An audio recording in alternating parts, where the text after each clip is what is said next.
Tornou, pois, a entrar Pilatos no pretório e chamou a Jesus e disse-lhe: Tu és o rei dos judeus? O meu reino não é deste mundo.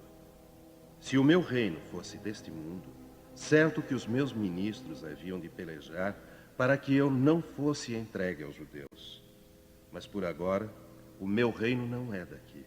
Disse-lhe então Pilatos: Logo, tu és rei. Tu dizes que eu sou rei. Eu não nasci nem vim a este mundo senão para dar testemunho da verdade. Todo aquele que é da verdade ouve a minha voz. A vida futura. Por estas palavras, Jesus se refere claramente à vida futura que ele apresenta em todas as circunstâncias como o fim a que se destina a humanidade e como devendo ser o objeto das principais preocupações do homem na Terra. Todas as suas máximas se referem a esse grande princípio.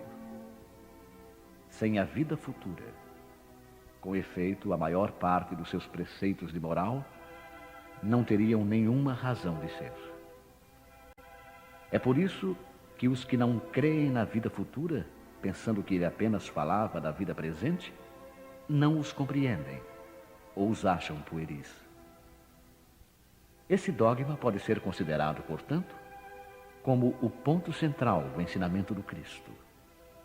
Eis porque está colocado entre os primeiros no início desta obra, pois deve ser a meta de todos os homens.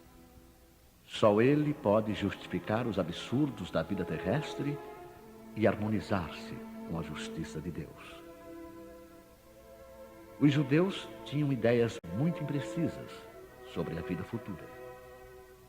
Acreditavam nos anjos, que consideravam como seres privilegiados da criação, mas não sabiam que os homens, um dia, pudessem tornar-se anjos e participar da felicidade angélica.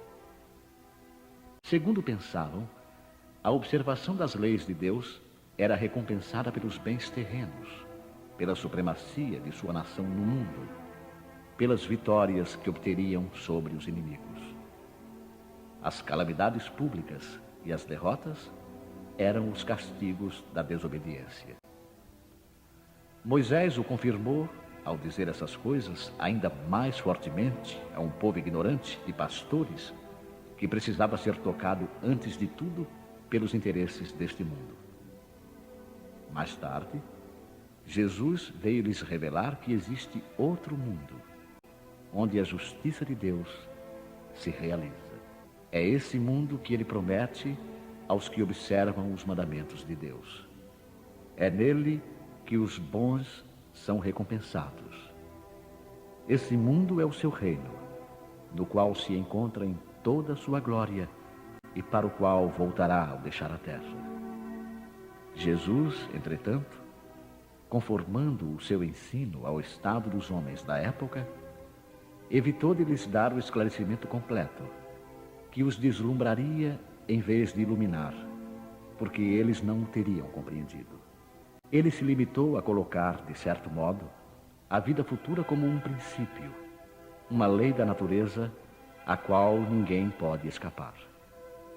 Todo cristão, portanto, crê forçosamente na vida futura.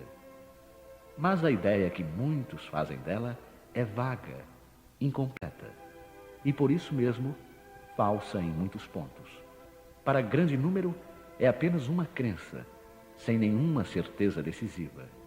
E daí as dúvidas e até mesmo a incredulidade. O Espiritismo veio completar, nesse ponto, como em muitos outros, o ensinamento do Cristo, quando os homens se mostraram maduros para compreender a verdade. Com o Espiritismo, a vida futura não é mais simples artigo de fé, ou simples hipótese.